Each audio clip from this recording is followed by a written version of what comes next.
ये है दिल्ली दर्पण। सभी को नमस्कार और सभी नवनिर्वाचित पुनः निर्वाचित सभी पार्षदों को बहुत बहुत बधाई, सभी एमएलएज को बहुत बहुत बधाई। हमारे आम आदमी पार्टी के प्रदेश अध्यक्ष गोपाल जी को और राष्ट्रीय संयोजक अरविंद केजरीवाल जी को भी बहुत बहुत बधाई इस ऐतिहासिक जीत के लिए। ये बहुत दिल्ली के लिए बहुत ऐतिहासिक है, हम सबके लिए, पार्टी के लिए तो ऐतिहासिक है ही है, पर दिल्ली के लिए भी बहुत ऐतिहासिक है। पिछले 2-3 दिन में मैं एमसीडी के बहुत सारे ऑफिसर्स से मिला, सीनियर लेवल के, मिडिल जूनियर लेवल के, और वो इस बात को बहुत बेसब्री से इंतजार कर रहे हैं कि जो गोपाल जी ने जिक्र किया कि पहली बार एमसीडी में वो सरकार आई है जो दिल्ली सरकार के साथ मिलकर काम करने वाली है। खुद फैक्चुअली देखें तो पार्टी की सरकारें तो थोड़ी बहुत मैचिंग में रही हैं, अमूमन मिसमैच में रहा है एमसीडी, पर मैचिंग में भी रही हैं। मेरे ख्याल से आप लोग जो पुराने लोग हैं जानते हैं कि 2002 से 2007 तक कांग्रेस रही दोनों जगह। लेकिन अगर उस वक्त आप नगर निगम की राजनीति का थोड़ा सा भी अंदाजा रखते हैं उस वक्त की, या आप किसी अफसर से पूछें जो उस वक्त किसी भूमिका में था, खुद मुझे ऑफिसर्स आके बता रहे हैं सर वो भी कहने के लिए एक पार्टी की सरकारें थीं। वो नगर निगम की कमान जिन लोगों के हाथों में थी वो तो मुख्यमंत्री को फूटी आंखों नहीं देखते थे और मुख्यमंत्री उनको फूटी आंखों नहीं देखती थी। उसके चक्कर में आप मानो कि इतनी तो और आपकी बीजेपी की लड़ाई नहीं होती जितनी उन दोनों की होती थी। तो इसलिए वो दौर भी कोई एक पार्टी दौर नहीं था, एक टीम दौर नहीं था। वो दौर एक्चुअली ज्यादा लड़ाई का दौर था जब उनकी सो कॉल्ड एक पार्टी की सरकार थी। तो नगर निगम के इतिहास में नगर निगम के कर्मचारी भी इस बात को लेकर उत्साहित हैं कि जी पहली बार ऐसी सरकार आ रही है जो एक्चुअली अरविंद केजरीवाल जी के नेतृत्व में जैसे दिल्ली सरकार चल रही है वैसे ही उसी कमिटमेंट के साथ में अब एमसीडी की सरकार चलने वाली है। तो इसके लिए आपको बहुत बहुत बधाई कि आप ऐसे सदन में पहुंचे हैं जहां बहुत गोल्डन पीरियड ये होने वाला है नगर निगम के लिए। बस उसके लिए थोड़ा सा हमें सतर्क और थोड़ी सी मेहनत, दोनों चीजें करनी पड़ेंगी। मेहनत आपको पता है कि 2015 से जब से दिल्ली सरकार बनी है, आप लोगों में से अधिकतर लोग जो उस समय से 2012-13 से भी कार्यकर्ता के रूप में काम करते रहे हैं, बहुत सारे लोग जो नवनिर्वाचित होकर आए हैं 15 से करते रहे हैं, उसके बाद भी जिन्होंने ज्वाइन किया वो भी करते रहे हैं। लेकिन अब और मेहनत करने की जरूरत है और बहुत मेहनत करने की जरूरत पड़ेगी, क्योंकि इससे ऑफ कोर्स जो हमारे नगर निगम के प्रॉमिसेस हैं, हमें कूड़ा साफ करना है गलियों से, हमें एमसीडी के जो टूटी फूटी रोड्स हैं वो ठीक करानी है अपने अपने इलाकों में और पूरी दिल्ली में, हमें कूड़े के पहाड़ खत्म करने हैं। ये हमारे प्रॉमिसेस हैं जो हमें करने ही करने, डू एंड डाई है हमारे लिए कि भाई अब कुछ भी हो जाए हमें गलियों से जो स्ट्रे एनिमल्स की समस्या है उसको दूर करना है, हमें प्राइमरी हेल्थ सेंटर्स की सिस्टम ठीक करके मोहल्ला क्लिनिक जैसे मोहल्ला क्लिनिक की तरह फंक्शनल बनाने हैं। लेकिन सबसे बड़ी चीज इन सबको करते हुए इज्जत कमानी है।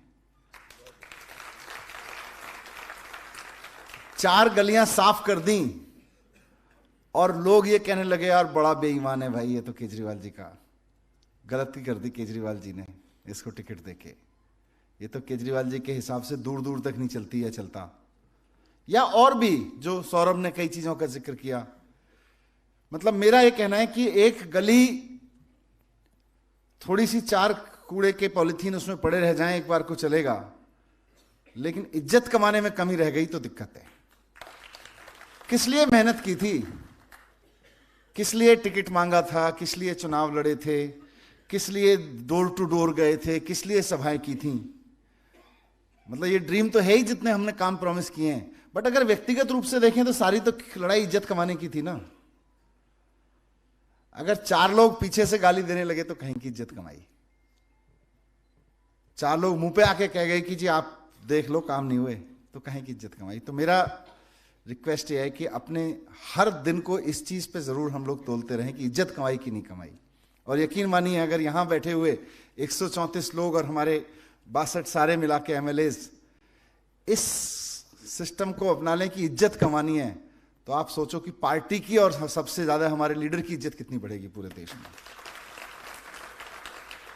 तो इसको पीछे बैक उस पर नहीं डालना है, बैक सीट पे।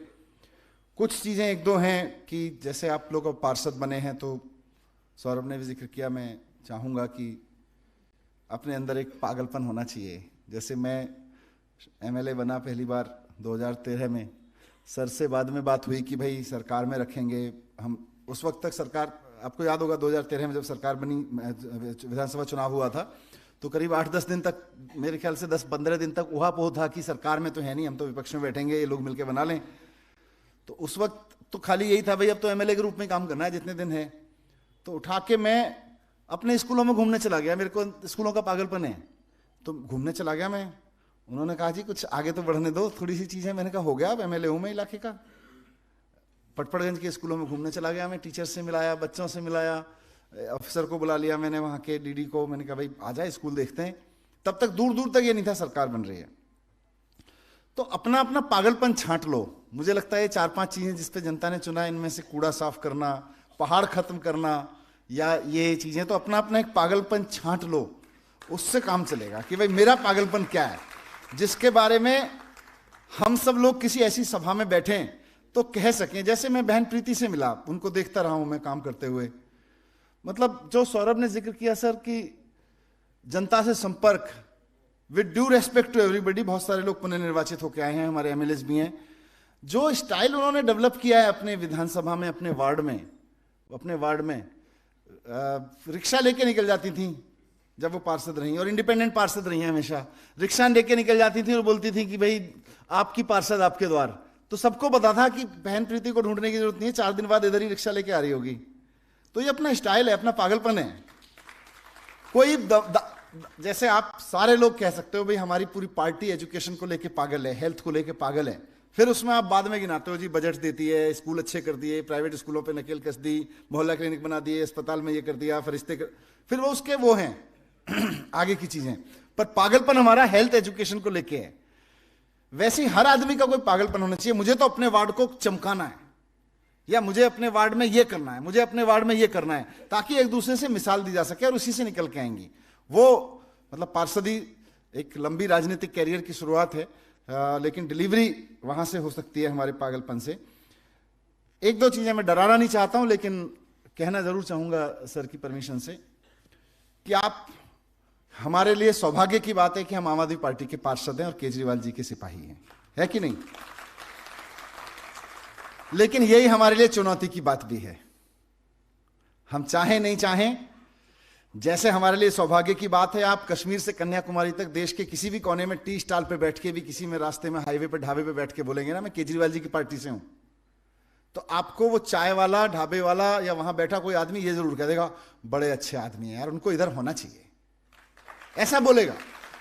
तो ये हमारे लिए सौभाग्य की बात है। लेकिन ये हमारे लिए चुनौती भी है कि हम केजरीवाल जी की टीम में हैं। केजरीवाल जी की टीम में होने का मतलब है 24 घंटे स्क्रूटनी में होना। केजरीवाल जी की टीम में होने का मतलब है 24 घंटे पूरे देश में, दुनिया में इज्जत मिलना। लेकिन केजरीवाल जी की टीम में होने का मतलब है 24 घंटे बीजेपी और उसकी सब्सिडरी एजेंसियों के स्क्रूटनी में रहना हर वक्त। आप मान के चलो कि हर आदमी जो आपसे कुछ भी लूज टॉक कर रहा है वो आपको रिकॉर्ड कर रहा है। मान के चलो, जैसे मेरे जीवन में एक फंडा है, आप कोई अन्यथा ना ले, मैं मान के चलता हूं जब भी कोई मेरे से आके इस तरह की बात करता है ना, भाई साहब उसको देख लेना जरा, उसका काम हो जाएगा, तो ऐसे मदद कर सकता है, काम का आदमी है, मैं मान के चल रहा हूं रिकॉर्ड कर रहा होगा। तो आप मान के चलो कि जो आपसे आके बात कर रहा है वो रिकॉर्ड कर रहा होगा, अपना ही क्यों ना हो। अगर इस हद तक आपका यहां एंटीना खड़ा हो गया ना कि रिकॉर्डिंग हो रही होगी, तो आपके अंदर से उद्गार भी अपने आप उसी हिसाब से अपने बैलेंस हो जाएंगे। दूसरा, आप पे 24 घंटे स्क्रूटनी होने वाली है। सीबीआई, जो पुराने पार्षद हैं वो सब जानते हैं, एमएलए जानते हैं, सोमनाथ भाई से लेके और हमारे जितने सारे एमएलए साथी सब बैठे हैं, सब पिछले 7 साल में देख चुके हैं। कुछ नहीं करने पे भी एफआईआर होती है फर्जी, कुछ नहीं करने पे भी आपके कुछ कुछ वीडियोस आएंगे। अखिलेश हैं, कई और साथियों के साथ भी हुआ, कुछ नहीं हुआ, वहां से कोई महिला आई, सीसीटीवी में दिख रही है और उसने जाके एफआईआर करा दी, जी मेरे साथ बदतमीजी की। तो कुछ नहीं करने पे भी कुछ होगा, एफआईआर होंगी, स्क्रूटनी होगी चारों तरफ से, सीबीआई पीछे पड़ेगी, ईडी पीछे पड़ सकती है। तो पहले से हम ये मान के चलें कि हमें बहुत सावधानी से, सतर्कता से अपना काम करना है। कहीं मैं गलत करने के लिए नहीं कह रहा, मैं कह रहा हूं गलत तो करना ही नहीं है, लेकिन लूज टॉक भी ना करें। आपने देखा होगा कि छोटी सी लूज टॉक का कोई वीडियो ऑडियो उठाता है और हंसी मजाक की बात का भी ऐसे करते हैं, देखो ये कर रहे हैं, फिर बड़ी मुश्किल होगी। तो इसलिए उससे बचें। दूसरा, मैंने सर के साथ डिस्कस करके एक छोटी सी व्यवस्था की है, ताकि बहुत सारे पार्षद मुझसे भी समय आए मेरे पास में, बहुत सारे मिलना चाह रहे थे, मेरी भी व्यवस्थाएं रहती हैं, सर से मिलना चाहते हैं, और बहुत सारे कुछ कुछ पूछ रहे हैं जी अब काम कैसे करें, क्या करें, कैसे करें, ये चल रहा है, वो चल रहा है, हमें जाना है, आना है। तो सौरभ ने एक आइडिया दिया कि कुछ कुछ अपने एमएलएज के साथ में मिलके थोड़ा घूम लीजिए, उनके साथ में एक दिन, किसी मिनिस्टर के साथ भी एक आध दिन रहना रह लीजिए, वो भी कुछ आइडियाज़ हैं। लेकिन थोड़ी सी एक व्यवस्था भी बनाई है कि मैंने आतिशी जी को, दुर्गेश जी को, और आदिल और सौरभ हैं, आदिल, सौरभ, आतिशी, दुर्गेश, दुर्गेश कहाँ है? अच्छा, दुर्गेश भी पीछे बैठे हैं। तो इन चारों को 3-3 जोन के लिए जिम्मेदारी दे दी है। आप बोले तो मैं बता देता हूं। जो आपके साथ संपर्क में रहेंगे, आपको कुछ भी इशू है आप बात कर लीजिए, क्योंकि होगा क्या ना, मान लीजिए किसी एक आदमी को आप करेंगे, अब 134 साथी हैं अपने, फिर एमएलएज हैं, फिर और भी साथी इसमें इच्छा रखते हैं, तो किसी एक ही व्यक्ति के लिए सब लोगों के फोन उठाना नहीं उठाना बड़ा कम्बरसम है। तो इसलिए मैंने सोचा कि 4 साथियों को अभी जिम्मेदारी देते हैं, ताकि आपकी कोई भी इशू हो, लोकल पे, सेंट्री पे, इस पे, उस पे, काम पे, ट्रेनिंग अभी करवाएंगे तो यही लोग कोऑर्डिनेट कर लेंगे, कुछ और मीटिंग करनी है ये लोग कर लेंगे, कहीं कुछ और आपको कोई चीज़ शेयर करनी है ये लोग कर लेंगे साथ में, इनके साथ में डायरेक्ट आप टच में रहें। बाकी मैं भी हूँ, सर भी हैं, गोपाल जी भी हैं, बाकी सब लोग किससे आप संपर्क करें उससे उस पर प्रतिबंध नहीं है, लेकिन रूटीन में आप इनके संपर्क में रहेंगे और ये आपके संपर्क में रहेंगे, ताकि कोई भी आपका कुछ इशू हो। तो इसका है कि जो सिविल लाइंस, रोहिणी और नजफगढ़ जोन के, हमारे सबको अपना अपना जोन तो पता ही है, तो सबका जोन है। मैं फिर इनसे ही रिक्वेस्ट करूंगा कि आप लोग अपना अपना भेज दीजिएगा कि आपका, इन चारों साथियों से मैंने जोन बता दिए थे इनको कि 3-3 जोन के में जितने जितने पार्षद हैं, तो लगभग 30 से 40 पार्षदों की एक टीम बना के एक आदमी के साथ में लिंक रहेगी, आतिशी, दुर्गेश, सौरभ और आदिल। तो आपसे ही मैं चारों से रिक्वेस्ट करूंगा कि अपने जोन के, अपने ग्रुप के पार्षदों को आप ही आज मैसेज भेज दीजिएगा कि भाई आपका जोन ये है और मैं आपके साथ संपर्क में रहूंगा, मेरा नंबर ये है। जिनको आइडिया है उन जोन का, उनको लिए भी, और वैसे भी सिविल लाइंस, रोहिणी और नजफगढ़ आदिल कोऑर्डिनेट कर लेंगे, नरेला जोन, केशवपुरम और वेस्ट जोन सौरभ कोऑर्डिनेट कर लेंगे, और सिटी एसपी जो सदर वाली जोन है, सिटी वाली, करोलबाग और शाहदरा नॉर्थ दुर्गेश कोऑर्डिनेट कर लेंगे, और सेंट्रल साउथ और शाहदरा साउथ ये आतिशी जी कोऑर्डिनेट कर लेंगी। तो इस तरह से, बट आप लोग एसएमएस भेज दीजिएगा, ताकि आपको सबको मैसेज कर दीजिएगा, ताकि उनको भी इजी रहेगा, और आप लिख भी देंगे आपका जोन ये है, क्योंकि कई साथियों को हो सकता है ना पता हो। तो आपको फिर से बहुत बहुत शुभकामनाएं हैं। मेहनत करनी है, सतर्क रहना है और थोड़ा एंजॉय करना है। लोगों ने इतना मौका दिया है। सर ने 2015 में मेरे को एक लाइन कही थी, और वो शायद एक अच्छा राजनीतिक वो है, कि काम इसलिए नहीं करना है कि लोग अगली बार वोट देंगे, काम तो इसलिए करना है कि लोगों ने अब की बार वोट दिया है।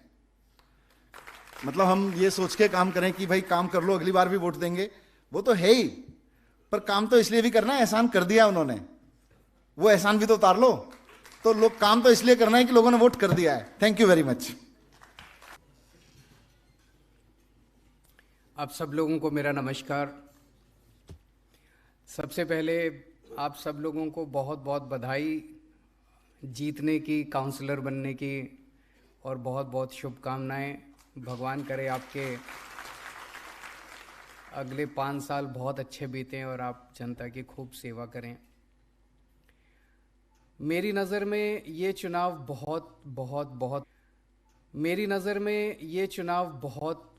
बहुत मुश्किल चुनाव था। कुछ लोग कहते हैं आसान चुनाव था, लेकिन ये किसी भी हालत में आसान चुनाव नहीं था।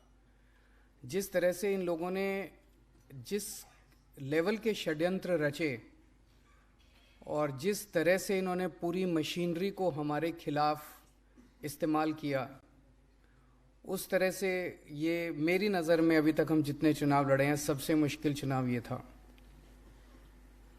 पूरी की पूरी इनकी मशीनरी उतर आई, इनके 7 मुख्यमंत्री, 17 केंद्रीय मंत्री, अमित शाह जी खुद, जेपी नड्डा साहब खुद, इनके राष्ट्रीय अध्यक्ष, वो सारे तो थे ही।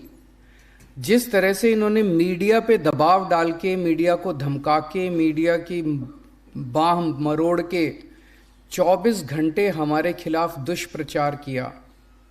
रोज सवेरे 9 बजे मैं देखता था, 8:30-9 बजे एक वीडियो निकल के आ जाता था, कोई फर्जी वीडियो एक निकल के आ जाता था, और फिर वो 24 घंटे सारे चैनलों पे केवल और केवल वो वीडियो चलता था। हम पॉजिटिव राजनीति करने वाले लोग हैं। हम जब भी किसी चुनाव में जाते हैं हम कहते हैं जी हमने ये काम किए और हमें वोट दो, आगे हम ये काम करेंगे। हम अपने कामों की बात करते हैं, हम अपने कामों के इर्द गिर्द अपना नैरेटिव बनाते हैं। हमें तो नैरेटिव बनाने ही नहीं दिया इन्होंने। हम सोचते थे हम 10-11 बजे प्रेस कॉन्फ्रेंस करके आज ये कहेंगे कि हमें वोट दो, हम कूड़े के पहाड़ हटाएंगे। पता चलता था 8:30 बजे ही कोई वीडियो आ गया, वो 24 घंटे वीडियो ही चल रहा, हमारी प्रेस कॉन्फ्रेंस तो चलती ही नहीं थी। इतने वीडियो लेके आए, इतने फर्जी वीडियो लेके आए। तिहाड़ जेल के किसी ठग को पकड़ लिया, उससे चिट्ठियों पे चिट्ठियां लिखवा रहे हैं। कभी सत्येंद्र जैन को जेल में डाल दिया, कभी मनीष सिसोदिया के खिलाफ फर्जी केस कर दिए, कभी कैलाश गहलोत के खिलाफ फर्जी केस कर दिए। इतने सारे फर्जी case, CBI, ED, income tax की इतनी सारी रेड। मैं समझता हूं कि इस किस्म का युद्ध इन्होंने किसी के साथ नहीं किया जिस किस्म का युद्ध इन्होंने एमसीडी के चुनाव के दौरान किया। इन्होंने हमें बदनाम करने में कोई कसर नहीं छोड़ी। ये नहीं कहते थे कि बीजेपी वाले ये नहीं कह रहे थे कि भाई हम ईमानदार हैं और आम आदमी पार्टी वाले चोर हैं। वो ये कहते थे हम तो चोर हैं, ये भी चोर हैं, हमारे जैसे ही हैं ये भी। उनका पूरा का पूरा जो हम बार बार हर फोरम पे खड़े होके कहते हैं हम कट्टर ईमानदार हैं, ईमानदारी हमारी आइडियोलॉजी है, हम कट्टर ईमानदार हैं, वो इसको ध्वस्त करना चाहते थे कि नहीं ये ईमानदार नहीं है, ये हमारे जैसे ही हैं, ये ईमानदार नहीं है, ये हमारे जैसे ही हैं। इनका पूरा का पूरा ऑपरेशन इसी के ओर था। पर जनता को बेवकूफ़ थोड़ी बना सकते हो। ये लोग सोचते थे जनता पागल है, ये लोग सोचते थे जनता को बेवकूफ़ बना लेंगे। इनका सारे दुष्प्रचार के बावजूद जनता ने आपको वोट दिया। इसका मतलब हम लोगों ने पिछले कुछ सालों में जो कमाया है, जो मेहनत की है, जनता उसको देख रही है। टीवी पे चलाते थे मनीष सिसोदिया सबसे बड़ा भ्रष्टाचारी, गली में हो रहा होता था कि बीजेपी वाले चोर हैं, गली में जनता कह रही होती थी बीजेपी वाले चोर हैं, लेंटर पे पैसा खाते हैं। मैंने देखा एक सोशल मीडिया पे किसी पत्रकार ने पूछा किसी से, कहता है जी वो मनीष सिसोदिया के खिलाफ ये आरोप लगे हैं, ये आरोप लगे, आपको क्या कहना है? वो बोला जी मेरे बच्चे का तो भविष्य बना दिया। ऐसा आदमी जो बच्चों के स्कूल अच्छे करता है वो कोई चोर थोड़ी हो सकता है। तो आप जनता को बेवकूफ़ समझते हो क्या? तो हमने जितने काम किए हैं अभी तक और हमने अपने आचरण के जरिए जो जनता का दिल जीता है वो ये लोग तोड़ नहीं पाए। अब इसे आगे ले जाने की जिम्मेदारी आपकी सबकी है। अगले 5 साल में कुछ ऐसा करना कि वो विश्वास और सुदृढ़ हो। ऐसा ना हो जाए कि 5 साल के बाद वो विश्वास जनता का कम हो जाए हमारे ऊपर। विश्वास और ज़्यादा बढ़ना चाहिए, विश्वास कम नहीं होना चाहिए। जनता का प्यार, जनता की मोहब्बत हमारे प्रति और ज़्यादा अगले 5 साल में बढ़नी चाहिए, वो कम नहीं होनी चाहिए। सबसे ज़्यादा दुखी जनता भ्रष्टाचार से है एमसीडी में, बहुत ज़्यादा। हर लेंटर पे पैसे लेते हैं, हर काम के पैसे खाते हैं, बहुत ज़्यादा दुखी है जनता। आप सब लोगों से हाथ जोड़ के निवेदन है, आप सब मेरे से बहुत सारे आप में से उम्र में छोटे भी हैं, कुछ बड़े भी हैं, तो कुछ छोटे भाई बहन हैं, कुछ बड़े भाई बहन हैं। सबके भाई की तरह मैं यही कहना चाहता हूँ कि मैंने अपनी ज़िंदगी में सब कुछ देखा है। इनकम टैक्स में भी था मैं, वहाँ भी खूब पैसे कमा सकता था। उसके बाद फिर काफ़ी टाइम एनजीओ में काम किया, सुंदर नगरी की झुग्गियों में रहा, उसके बाद फिर मुख्यमंत्री बनने का मौका मिला, यहाँ भी खूब पैसे कमा सकते थे। लेकिन फिर अगर मैं पैसे कमाता तो फिर मैं कुछ भी नहीं कर पाता अपनी ज़िंदगी में। अगर आपने आगे बढ़ना है तो आपका चरित्र और आपका आचरण आपको आगे लेके जाएगा। आप अगर ये सोचो ना कि मैं पैसे कमा लूं और किसी को पता नहीं चलेगा, सब पता चल जाता है सबको, और किसी को पता ना चले, ऊपर वाले को तो पता चलता ही है कि नहीं है? भगवान को तो मानते होगे, तो ऊपर वाले को तो पता चलता है जो भी करते हो। ये मान लेना कि अगर पैसे खाने चालू कर दिए तो ये आपका आखिरी मौका है ज़िंदगी का। भगवान ने आपको मौका दे दिया, आम आदमी पार्टी ने टिकट दे दी, जनता ने आपको जिता दिया। अब यहाँ से आगे का रास्ता आपके ऊपर है। ईमानदारी से काम करोगे, सेवा करोगे, बहुत आगे तरक्की करोगे।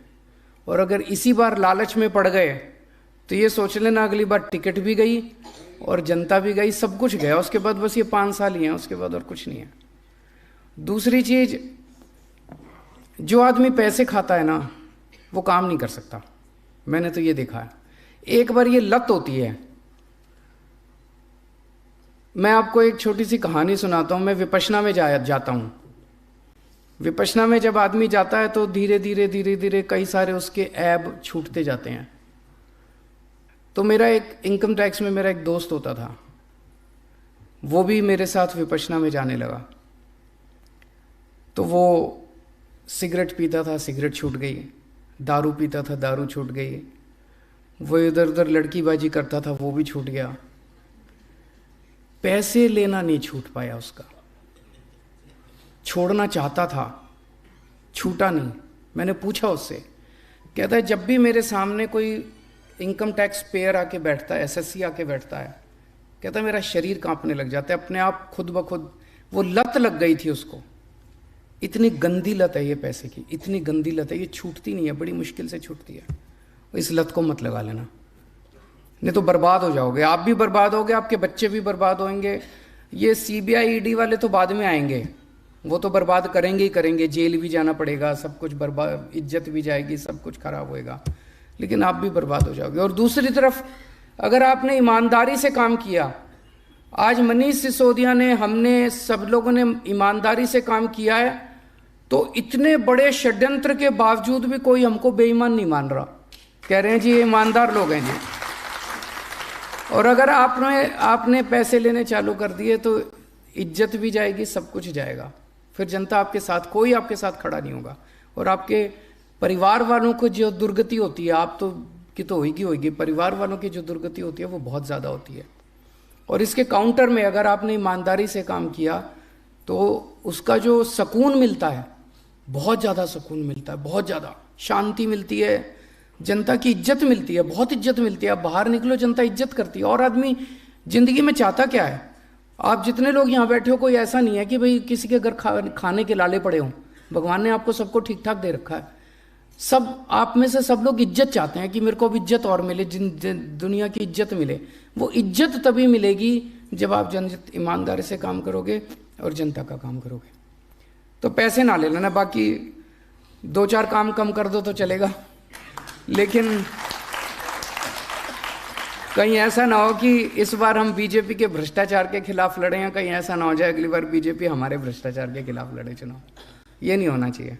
तो आप पे बहुत भरोसा है, जनता ने भी भरोसा किया, आम आदमी पार्टी ने भी भरोसा किया, आपको टिकट दी, चुनाव जीते आप लोग। और जो आज तक हमने कमाया आम आदमी पार्टी ने, इसको और आगे बढ़ाना है, इसको और विश्वास को, आपका काम पूरे देश में फैलना चाहिए, ये हमारा मकसद है। एक और इम्पॉर्टेंट बात है, एमएलए और काउंसलर मिल के चलना। मैं कई सारे एमएलए से मिलता हूँ, उनको ये डर होता है मेरी टिकट ना कट जाए। किसी की टिकट नहीं कट रही, चिंता ना करो। वो कहते थे शीला दीक्षित, एक कहावत है, शीला दीक्षित जानबूझ के चुनाव हारती थी एमसीडी के, ताकि दोनों, तो ये एमएलएज को, कई एमएलएज को ये डर रहता है कि मेरी टिकट ना कट जाए, काउंसलर बड़ा ना बन जाए। आप सबको पता है कि हम सर्वे पे देते हैं टिकट। एमएलए की टिकट भी सर्वे पे मिली, काउंसलर्स की टिकट भी सर्वे पे मिली। अगर दोनों बना के चलोगे तो काम 10 गुना बढ़ेगा। खूब काम होगा, पॉजिटिविटी फैलेगी, और पॉजिटिविटी फैलेगी तो अपने आप सर्वे में एमएलए का नाम आ जाएगा। और अगर आप लड़ाई करोगे तो एमएलए सोचेगा मैं इसके काम ना होने दूं, वो सोचेगा मैं एमएलए के काम ना होने दूं, ना तो एमएलए का सर्वे अच्छा आएगा और ना काउंसलर का सर्वे अच्छा आएगा, दोनों अपने हाथ काट लोगे। तो मेरा अपना ये थोड़ी सी स्ट्रैटेजी है भाई, बना के चलो, दोनों बना के चलो। कई लोगों को ये है, मैं बात करता हूँ एमएलए से, एमएलए कहते हैं जी इसने मेरे चुनाव में मेरे खिलाफ काम किया था। भूल जाओ, कोई बात नहीं, किया था। मेरे खिलाफ पता नहीं कितने लोग हैं जिन्होंने मेरे को काले झंडे दिखाए थे। मेरे खिलाफ कई लोग हैं जो 2020 के चुनाव में जिन्होंने मेरे ऊपर पत्थर फेंके थे, उनको भी इस बार मैंने टिकटें दी हैं। हमें तो दिल्ली के 2 करोड़ लोगों को साथ लेके आना है। हमें लोगों को दुश्मन नहीं बनाना, दुश्मनियां खत्म करनी है, जितनी हैं भी वो भी खत्म करनी है। हमारी दुश्मनी है तो भ्रष्टाचार से है, हमारी दुश्मनी है तो कूड़े से है, हमारी दुश्मनी है तो समाज के कुरीतियों से है। जितने भी 2 करोड़ लोग हैं जिन्होंने भी हमारे खिलाफ कभी जिंदगी में काम किया, उनको भी दोस्त बना लो, सबको दोस्त बना लो। अंत पंत में सारी बीजेपी को भी ज्वाइन कराएंगे एक दिन, चिंता ना करो, सारों को साथ लेके आएंगे, सबको 2 करोड़ लोगों को सबको एक दिन आम आदमी पार्टी में ज्वाइन कराएंगे। तो ये सारा अपने मन से निकाल दो। कई लोगों के मन में इसने मेरे खिलाफ काम किया था, मैं जिंदगी भर इसका साथ, इसको नहीं, छोड़ दो। किया था, अब गले मिल लो, बस हो गया। अब आगे काम नहीं करेंगे, साथ मिल के काम करेंगे, पुराना खत्म। तो साथ मिल के काम करना है और सबके काम करने हैं। कई हम लोग ये सोचते हैं ये हमारी पार्टी का, इसने तो मेरे को, इस मोहल्ले ने तो मेरे को वोट ही नहीं दिया, इसको मैं क्यों वो करूं। आप ये मान के चलो कि जब हमारी सबसे पहले 28 सीट आई थी, हमको बहुत कम लोगों ने दिल्ली में वोट दिया, फिर अगली बार और ज़्यादा दिया, फिर अगली बार और ज़्यादा दिया। क्यों? हम धीरे धीरे इसको भी अपना बना लिया, इसको भी अपना बना लिया, व्यापारियों को भी अपना बना लिया।